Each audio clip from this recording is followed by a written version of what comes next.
And then your story is for His glory. We overcome by the blood of the Lamb and the word of our testimony. Revelation 12:11. Sharing your story unleashes God's power in others. Like I said before, you don't know what others have been through. You don't know if they've been in the same situation you've been in. You don't know if they spent a majority of their adult life in anxiety. You don't know if they couldn't speak on the phone. And you don't know if they couldn't speak to others and if their voice had been taken away from them. You don't know what another person has gone through. You don't know if they've gone through domestic violence. You don't know if they have been sexually assaulted. You don't know if one of their parents died when they were younger. Maybe they were an orphan. Maybe a car crash that killed their loved ones. And you don't know how your story might help them.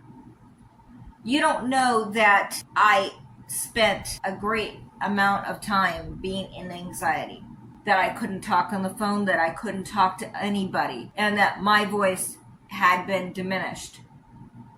And yet, 14 years later, here I am, and I work in a call center. I talk to people on the phone every day. I still don't like making appointments for myself, and I'm so glad that the internet came around so that we can make appointments online.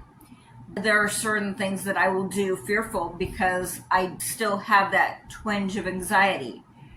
I still feel like I'm going to get in trouble for something at work. I'm going to get in trouble somewhere along the way because I was always in trouble when I was a kid. I was always the target of my mother's displeasure. But I have come a long way. With God's help, I can now speak to people. I can now talk to people. I talk into people's life. I volunteer. I converse with people. I meet new people, which is something I couldn't have done 14 years ago. So even though anxiety for me is a thing I walk through daily, depression is something that I walk through daily, it is not as bad as it was before.